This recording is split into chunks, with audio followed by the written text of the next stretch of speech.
प्रकार विचार किया। देखो नारद जी भी क्या विचार कर रहे हैं कि मैं स्वच्छंद रूप से घूमने वाला हूं, मैंने समस्त लोकों का भ्रमण किया, लेकिन इसके समान अलौकिक सौंदर्य से युक्त ऐसी सुंदर मैंने कहीं भी कोई भी कन्या नहीं देखी।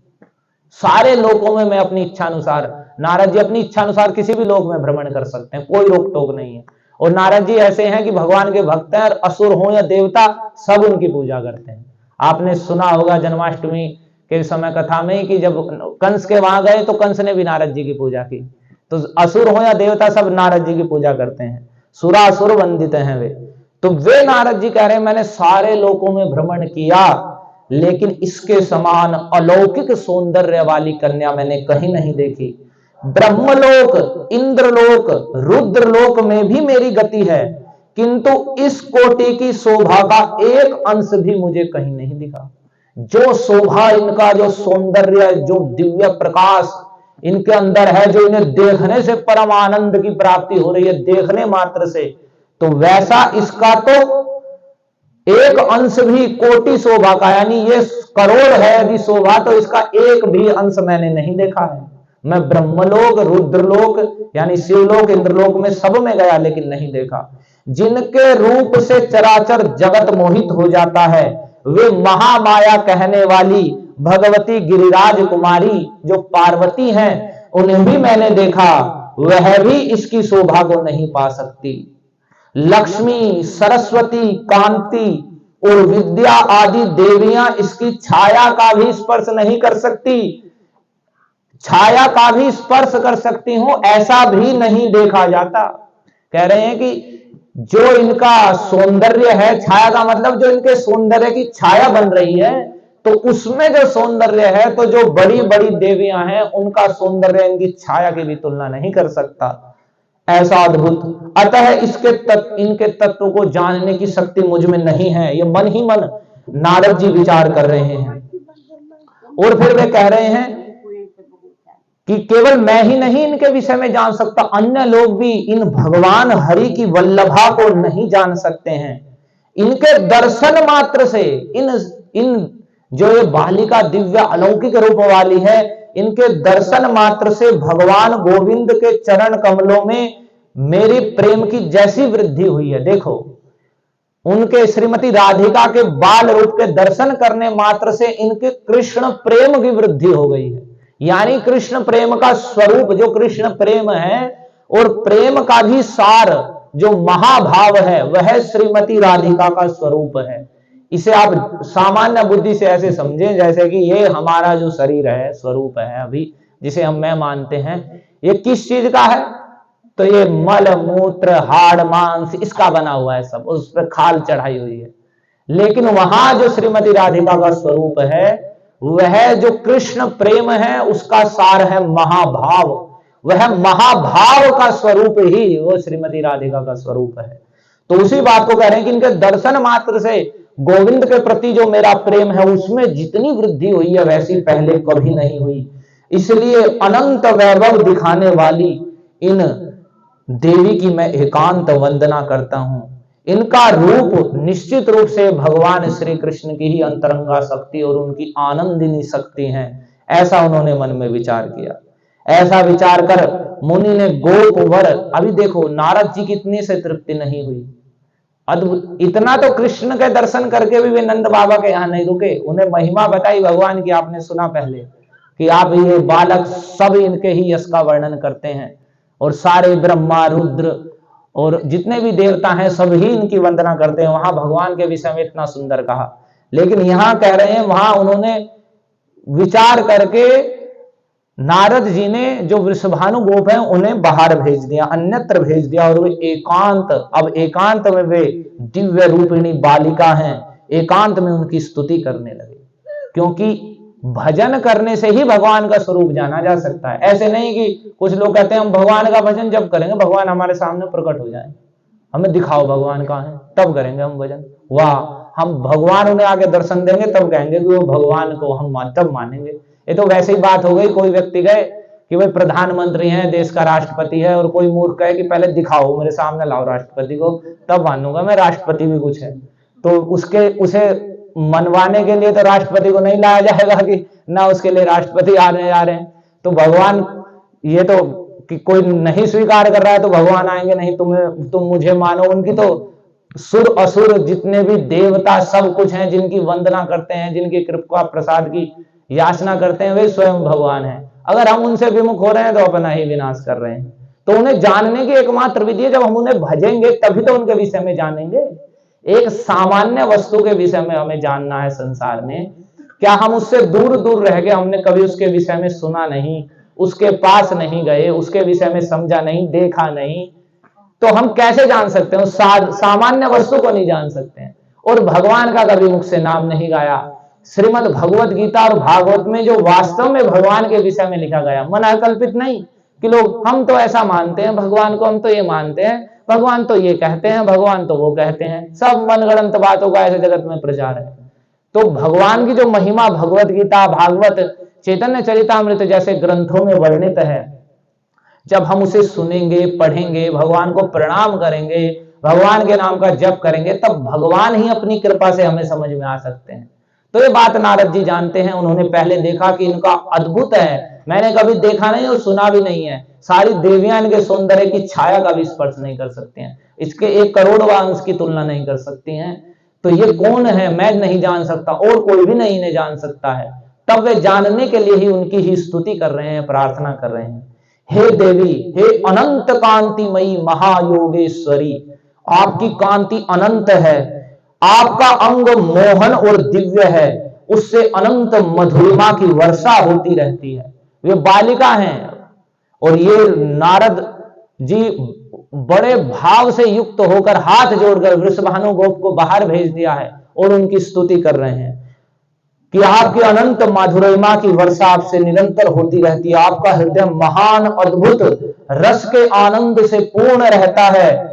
आज मेरे किसी महान सौभाग्य है, पता नहीं आज कैसा सौभाग्य है कि आज मेरे नेत्रों की अतिथि स्वरूप आप हुई हैं, कि आप अचानक ही आज आपके इस अद्भुत दिव्य रूप का मुझे दर्शन हो गया है। ये पता नहीं कौन सा सौभाग्य है, महान सौभाग्य है। आपकी दृष्टि अंतःकरण में सुखदायिनी प्रतीत होती है।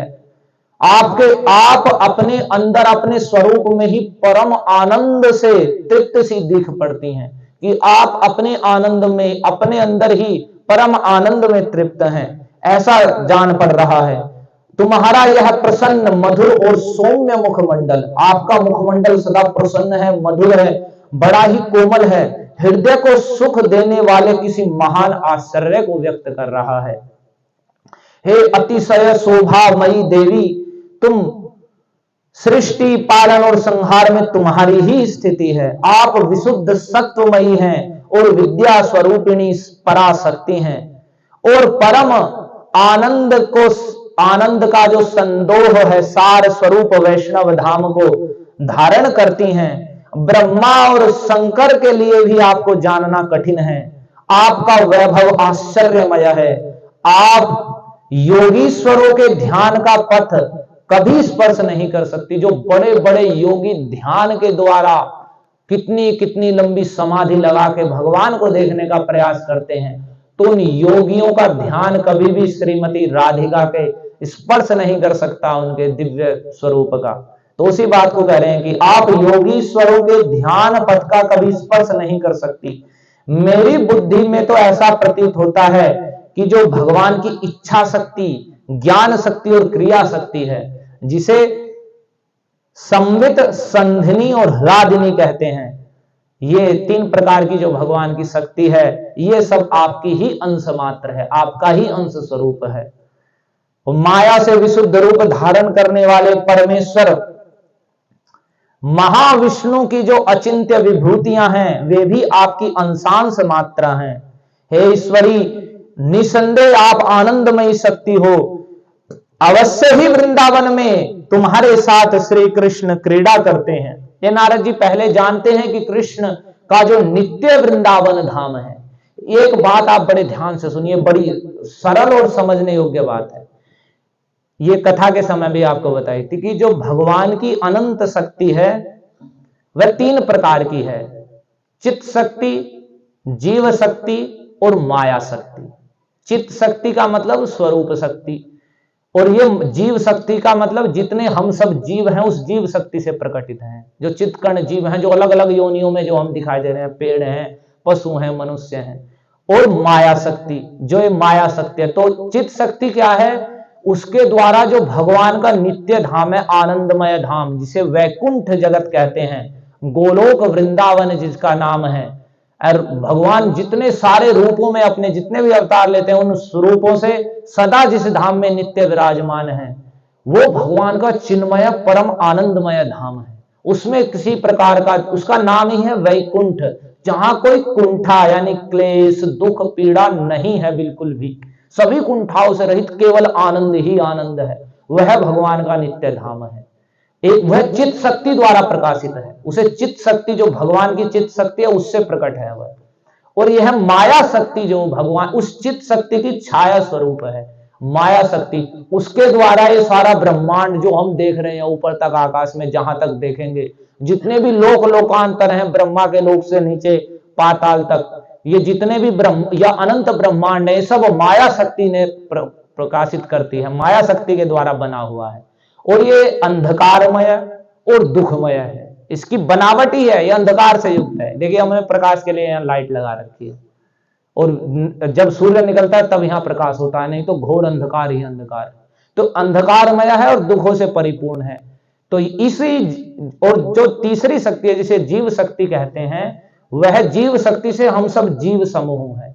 तो वे ही जीव समूह, उनमें से कुछ नित्य मुक्त हैं। नित्य मुक्त का मतलब जो भगवान के नित्य धाम में साक्षात पार्षद रूप में भगवान की सेवा करते हैं, अनेक रूपों में, जैसे जो भगवान के जिस रूप में उनकी सेवा बुद्धि होती है, नारायण रूप में तो चतुर्भुज पार्षद के रूप में रहते हैं, कृष्ण रूप में है तो ग्वाल बाल सखा या गोपी, अपना जैसा उनका सेवा भाव होता है उसी के अनुसार उनका जो रूप है वह भी दिव्य है। ऐसा नहीं है जड़ हाड़ मांस वाला ये शरीर नहीं है, माया का बना हुआ नहीं है, चित्त शक्ति के द्वारा प्रकटित है, तो वह आनंदमय शरीर है।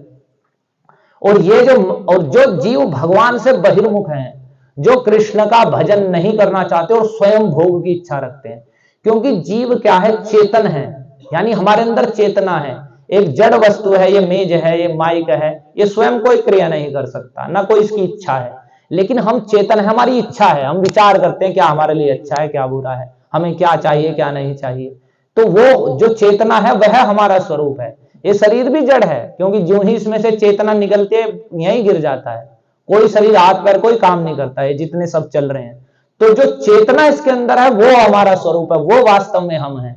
और इस शरीर को हमने कपड़े की तरह धारण कर रखा है। इसे भगवत गीता में भगवान ने बताया है कि जैसे मनुष्य वस्त्र धारण करता है और ये वस्त्र चलता हुआ दिखाई पड़ रहा है, कब तक? जब तक इसे शरीर पर धारण किया हुआ है। लेकिन जैसे ही ये शरीर से निकलेगा तो ये मृत है, इसकी कोई भी क्रिया नहीं है। वैसे ही ये शरीर जब तक इसमें चेतन जीवात्मा प्रविष्ट है तब तक चल रहा है, और जो ही इसमें से जीवात्मा निकलता है तो शरीर निश्चेष्ट होकर गिर जाता है। तो यही जो भगवान से बहिर्मुख जीव हैं, तो हम चेतन हैं, हम इच्छा कर सकते हैं, तो हम अपनी इच्छा से भगवान की सेवा कर सकते हैं। भगवान की सेवा से और अपने जो भगवान से विमुख होकर हम स्वतंत्र सुख भोग की इच्छा रखते हैं कि हम सुखी हो जाएंगे, हम भी खुद भोग भोगेंगे, हम संपत्ति इकट्ठी करेंगे, हम मालिक बनेंगे, हम संसार के विषयों का हम ये भोगता है, सारी धन संपत्ति जो संसार में हम उसका भोग करेंगे। तो जो ऐसी भोग बुद्धि रखते हैं उन्हें माया देवी पकड़ लेती है। कृष्ण बहिर्मुख हैया भोगवान छा करे, निकटस्थ माया तारे जा पटिया धरे। जो ही जीव कृष्ण से विमुख होकर भोग की इच्छा रखता है, स्वयं भोगता अभिमान की नहीं मैं कृष्ण की सेवा नहीं करूंगा, मैं स्वयं भोग भोगूंगा, तो ये माया देवी उन्हें एकदम तत्काल पकड़ लेती है। और उसकी इच्छा अनुसार ये जितने भी शरीर हैं, जैसी उसकी भोगमयी वासना होती है वैसा ही ये माया का बना हुआ शरीर उसे पहना देती है, और उसे एक अज्ञान की वृत्ति उस पर चढ़ जाती है कि उस शरीर को ही मैं मानने लगता है माया के प्रभाव के कारण। आप देखिए हम सब संसार में किस लिए लगे हुए हैं? क्योंकि हम शरीर को मैं मानते हैं और बस इस शरीर के लिए जीवन भर लगे हुए हैं। और जबकि हम सब जानते हैं कि शरीर नश्वर है, और ये भी जानते हैं कि कब नष्ट हो जाएगा ये भी कोई गारंटी नहीं, लेकिन फिर भी हम केवल इसीलिए ही लगे हुए हैं कि शरीर है, इसका पालन पोषण करना है, इसे नहलाना है, इसे खिलाना है, पिलाना है, सब कुछ करना है, और केवल हम इस शरीर की ही चिंता कर रहे हैं। और वास्तव में हम ये शरीर है नहीं, ये शुद्ध विज्ञान की बात है और वास्तविक सत्य है। और ये भगवान की कृपा से ही जो भगवान के विषय में सुने वही इस शुद्ध ज्ञान को जान सकते हैं, नहीं तो माया इतनी प्रबल है। ये माया और कोई नहीं है, दुर्गा देवी ही माया के नाम से प्रसिद्ध। आपने सुना होगा भगवान ने अपने जो स्वरूप शक्ति है, जब भगवान के यहाँ ये यशोदा मैया के यहाँ आविर्भूत हुई है तो उसकी छाया माया है और भगवान ने ही नाम दिया है, दुर्गेति भद्रकालीति विजया वैष्णवीति च, ऐसे 14 नाम दिए हैं, तुम्हारे ये नाम होंगे और संसार के लोग तुम्हारी भौतिक कामनाओं के लिए पूजा करेंगे और तुम उन्हें मेरे आशीर्वाद से वरदान भी दोगी।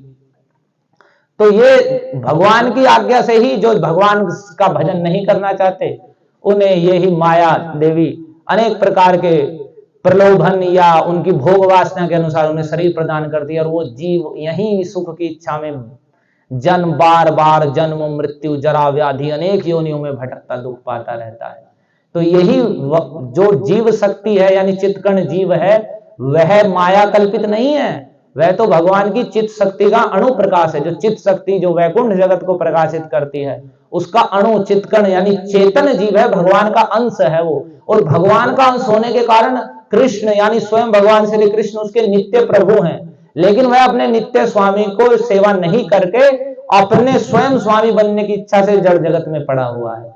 साधारण बात से आप इसे समझे, स्वयं स्वामी बनने की इच्छा से हम जड़ जगत में पड़े हुए हैं और स्वयं ही स्वामी बनना चाहते हैं और माया देवी केवल अज्ञान में स्वामी बना देती है, 2-4 दिन के लिए, 2-4 साल के लिए, 2-4 महीने के लिए, और उसमें खुश हो जाते हैं कि मैं इस चीज का स्वामी हूँ, अब तो मैं गांव का प्रधान हो गया हूँ, चेयरमैन हो गया हूँ, विधायक हो गया हूँ, ये हो गया हूँ, वो हो गया हूँ।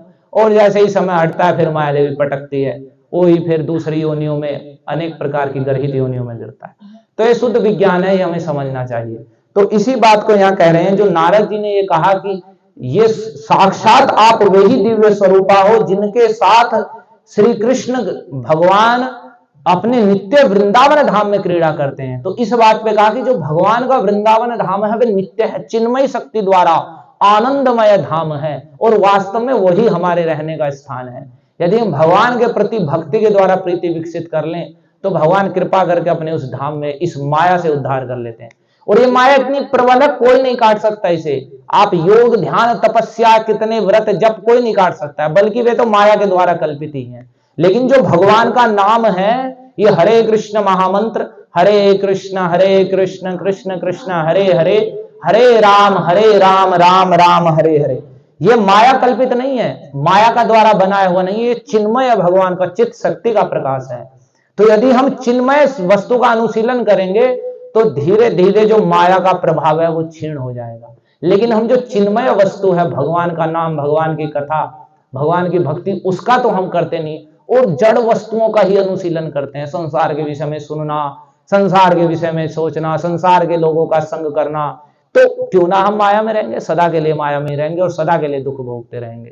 तो यदि हमें इनसे मुक्त होना है तो भगवान ने भगवत गीता में साफ शब्दों में कह दिया है कि दैवी हेषा गुणमयी मम माया दुरत्यया, कि अर्जुन ये मेरी दैवी माया है और गुणमयी है, सत्व गुण रजोगुण और तमोगुण, ये रस्सी के समान इसके गुण हैं और ये दुरत्यया है, इसे पार करना अत्यंत कठिन है, कोई भी इसे अपने बल से पार नहीं कर सकता, मेरी माया है। दैवी हेषा गुणमयी, ये गुणमयी दैवी मम माया, मेरी माया है। स्वयं भगवान श्री कृष्ण कह रहे हैं किसी और की माया नहीं, मेरी ही माया है। और दुरत्यया, इसे पार करना अत्यंत कठिन है।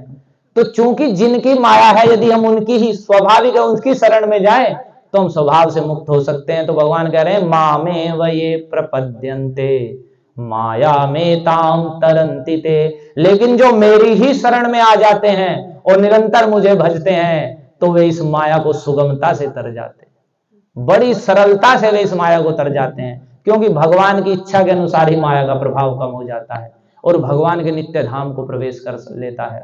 और भगवान वह नित्य धाम, भगवद गीता में भी भगवान ने कहा है न तद भासयते सूर्यो न शशांको न पावकः, वह मेरा धाम सूर्य के द्वारा प्रकाशित नहीं है, चंद्रमा के द्वारा प्रकाशित नहीं है और न अग्नि उसे प्रकाशित करता है, वह स्वयं प्रकाशमान है। भगवान के धाम की हर वस्तु स्वयं प्रकाशमान है। जैसे यहाँ हर वस्तु अंधकारमयी है, भगवान के नित्य वैकुंठ जगत की हर वस्तु प्रकाशमयी है। और कह रहे यद गत्वा न निवर्तन्ते तद धाम परमम मम, वह मेरा धाम जिसे प्राप्त कर लेने के बाद वापस इस जन्म मृत्यु जरा व्याधि से भरे हुए दुखमय संसार में नहीं लौटना पड़ता, वह मेरा परम धाम है। और जो उसे एक बार प्राप्त कर लेता वह मामोपेत्य तो कौन्तेय पुनर्जन्म न विद्यते। भगवान ने कहा आप ब्रह्म भगवान लोका पुनरावर्तिन अर्जुन। हे अर्जुन, ब्रह्मा के लोक तक जितने भी लोक हैं, ब्रह्मा लोक, इंद्र लोक, रुद्र लोक, शिव लोक अथवा दूसरे दूसरे जितने भी देवताओं के लोक हैं या नीचे के लोक हैं, कह रहे हैं पुनरावर्तिन अर्जुन, उन सभी लोकों में जन्म मृत्यु है। बस अंतर इतना है कि यहाँ 50-100 वर्ष में मर रहे हैं तो देव योनि को यदि प्राप्त होते हैं तो वहां लंबी आयु हो जाती है, वहां 1000 साल जी रहे हैं, बस अंतर इतना हो रहा है। लेकिन जन्म मृत्यु वहां भी सदा है। वहां ऐसा नहीं होने का कि कोई व्यक्ति ने ब्रह्मलोक को प्राप्त किया तो वह कभी नीचे नहीं आएगा, वह अपने जो ही पुण्य क्षीण होंगे, भगवत गीता में भगवान कहते हैं क्षीणे पुण्य मर्त्यलोकम विसंति, पुण्य क्षीण होने पर वह फिर मृत्यु लोक में गिरता है। तो हे अर्जुन, ब्रह्मा के लोक तक जितने लोग हैं सब पुनरावृत्ति वाले हैं, वहां बार बार आना जाना लगा रहता है। लेकिन मामुपेत्य तो कौन्तेय पुनर्जन्म न विद्यते। हे कुंती नंदन, लेकिन जो मुझे प्राप्त कर लेते हैं फिर उनका दोबारा इस संसार में जन्म नहीं होता। कितनी सरल बात है, लेकिन ये तभी तो जानेंगे जब हम भगवत गीता को सही रूप में या तो पढ़ें अथवा सुने। तो इसके लिए अगर हम संसार के दुखों से सच में ही मुक्त होना चाहते हैं तो केवल जो परम आनंद के आधार हैं, जो हमारे नित्य प्रभु हैं, उनकी हमें शरण में जाना होगा। तो नारद जी आगे कहते हैं कि वे अपने नित्य धाम में निश्चित रूप से कृष्ण आपके साथ ही नित्य क्रीड़ाएं करते हैं। और जब आप बालक रूप में ही विश्व को इतना मुग्ध कर दे रही हैं, जब आप अपने दिव्य अलौकिक किशोर रूप का प्रकाश करेंगी तो आपका रूप लावण्य और हास विलासयुक्त निरीक्षण कैसा विलक्षण होगा। हे हरि वल्लभे, पहले ही संबोधन नारद जी समझ गए हैं कि जैसे अतुल्य प्रभाव वाले कृष्ण हैं तो अतुल्य प्रभाव वाली ये कृष्ण की नित्य वास्तव में अंतरंगा शक्ति हैं। तो वही अपना विहार के लिए, अपनी लीला विस्तार के लिए, कि आपने सुना राधा कृष्ण एक आत्मा दुई देह धरी, वही 2 देह धारण करके अवतीर्ण होते हैं। अन्योन्य विला से रस आस्वादन करी, अपने ही आनंद का आस्वादन करने के लिए भगवान 2 स्वरूप हो गए, अपने शक्ति और शक्तिमान। राधा पूर्ण शक्ति, कृष्ण पूर्ण शक्तिमान। ये श्री चैतन्य चरितामृत अद्भुत ग्रंथ है। राधा पूर्ण शक्ति, कृष्ण पूर्ण शक्तिमान, दुई वस्तु भेद नाही शास्त्र परमाण। कह रहे हैं कि श्रीमती राधिका पूर्ण शक्ति हैं और कृष्ण पूर्ण शक्तिमान है। जो पूर्ण शक्तिमान है वे कृष्ण है और उनकी पूर्ण शक्ति का नाम ही राधा या श्रीमती राधिका है। तो दुई वस्तु भेद नहीं, दोनों वस्तुओं में भेद नहीं है, शास्त्र प्रमाण, वेद उपनिषद आदि शास्त्र इसके प्रमाण है। उन शास्त्रों में बताया गया कि शक्ति शक्तिमतो अभेदा, कि शक्ति में और शक्तिमान में अभेद होता है। तो कैसे? तो कह रहे हैं मृग मद तारगंध जैसे अविच्छेद, अग्नि ज्वाला तेओ जैसे कभू नाही भेद। जैसे मृगमद यानी कस्तूरी होती है और कस्तूरी से सुंदर गंध निकलती है, तो वह गंध कस्तूरी से भिन्न नहीं है, कस्तूरी की ही गंध है। तो वैसे ही जैसे कस्तूरी और कस्तूरी की गंध अभेद है, और मृगमद तारगंध जैसे अविच्छेद, अग्नि ज्वाला तेओ जैसे कभू नहीं भेद। जैसे अग्नि और अग्नि की ज्वाला में कोई भेद नहीं है। अग्नि की ज्वाला, अग्नि की ही जो दाहिका शक्ति है, अग्नि से जो दहन होता है, दूर तक ताप लगता है, वह अग्नि की ही शक्ति है, उससे भिन्न नहीं है। तो वैसे ही कह रहे हैं तैछे राधा कृष्ण सदा एक ही स्वरूप, लीला रस आस्वादिते दरे दुई रूप। वैसे ही राधा कृष्ण पूर्ण शक्ति श्रीमती राधिका और पूर्ण शक्तिमान श्री कृष्ण हैं, वे ही एक स्वरूप हैं। जैसे अग्नि और उसका ताप और मृग मद और उसकी गंध है, वैसे ही एक ही स्वरूप लीला रस आस्वादिते धरे दुई रूप। वे अपने ही लीला रस का आस्वादन करने के लिए 2 रूप धारण करते हैं, श्री राधा और श्री कृष्ण के रूप में। तो इसी बात को कहते हैं। तब उन्होंने कहा कि हे देवी, हे हरिवल्लभे, आप भगवान श्री हरि की प्रिया हो, आपके मैं उस पूजनीय दिव्य स्वरूप को देखना चाहता हूं जिसके द्वारा आप नंद नंदन श्री कृष्ण को आकर्षित करेंगी। हे महेश्वरी, हे माता, मुझ शरणागत और प्रणत भक्त के लिए दया करके आप अपना वह किशोर स्वरूप प्रकट कर दीजिए। एक बात और यहां अभी आप सुनेंगे आगे, ऐसा ही नारद जी के निवेदन करते ही तदर्पित चित्त से उन महा आनंदमयी परमेश्वरी को नमस्कार किया। नारद जी ने ऐसे बड़े कातर भाव से स्तुति करके और अपना चित्त एकाग्रता पूर्वक उनके चरणों में लगा के उन्हें नमस्कार किया, दंडवत प्रणाम किया। वे महा आनंदमयी परमेश्वरी हैं और भगवान गोविंद की स्तुति करते हुए वे उस देवी की ओर ही देखते रहे। एक अद्भुत बात कि वे भगवान गोविंद की स्तुति करते हुए उस देवी की ओर देखते रहे। यह अद्भुत बात है। उन्हें तो पहले तो उनकी स्तुति की, लेकिन अब कृष्ण की स्तुति करें, कृष्ण के गुणों का वर्णन कर रहे हैं